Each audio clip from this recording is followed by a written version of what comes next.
Bonjour à tous, c'est Claudia Stéphane, hypnopraticienne. Petite capsule aujourd'hui pour tous les hypersensibles qui se sentent freinés dans leur évolution. Cela nous arrive de nous mettre en colère contre la vie parce qu'on se sent coincé, on se sent bloqué et on voudrait sortir de la souffrance pour pouvoir avancer. Et on oublie qu'on ne manifeste pas ce qu'on désire vivre, mais ce qu'on croit être possible pour nous. L'inconscient nous donne toujours raison. En se croyant bloqué, on manifeste effectivement des blocages. Qui plus est, le mirage de la 3D nous hypnotise aussi, parce qu'on gaspille beaucoup de temps dans des choses peut-être non essentielles pour notre être profond, et on ne se sent pas nourri intérieurement. Vous êtes-vous rendu compte de cela? Ça peut nous arriver d'aller vers ce qui est primordial pour nous, pour ensuite perdre la motivation et la concentration. Ça peut nous arriver de rester accrochés à des personnes toxiques ou à des situations enfermantes.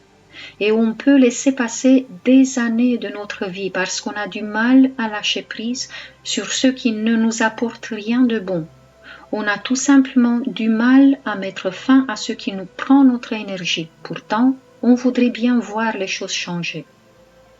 Parfois, on fait des pas en avant et ensuite on recule. Et si on a cette impression de ne pas évoluer, c'est peut-être parce qu'on recule plus qu'on avance. Pensez à tout ce temps investi dans des situations inconfortables qu'on a hésité à clôturer, ou alors à toutes ces personnes qu'on avait pris pour notre âme sœur et qui n'ont fait que nous aspirer l'énergie. Vous savez de quoi je parle, n'est-ce pas? Pensez à tout ce temps où vous avez fait d'énormes efforts et sacrifices peut-être pour améliorer la vie de quelqu'un d'autre, afin de le sauver ou de lui faciliter la vie. Tout ce temps où vous avez été le sauveur dans l'espoir aussi d'être reconnu et aimé par celui qui a reçu votre aide. Pensez à toutes ces années où vous avez gaspillé du temps sans même y réfléchir au fait que s'ignorer soi-même peut avoir de graves conséquences.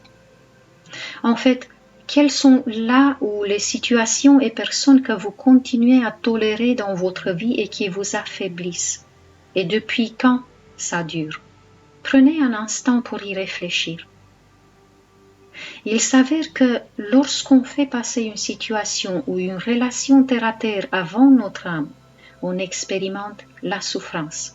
Tout simplement parce qu'on tente de satisfaire le petit ego au lieu d'aller vers notre être profond.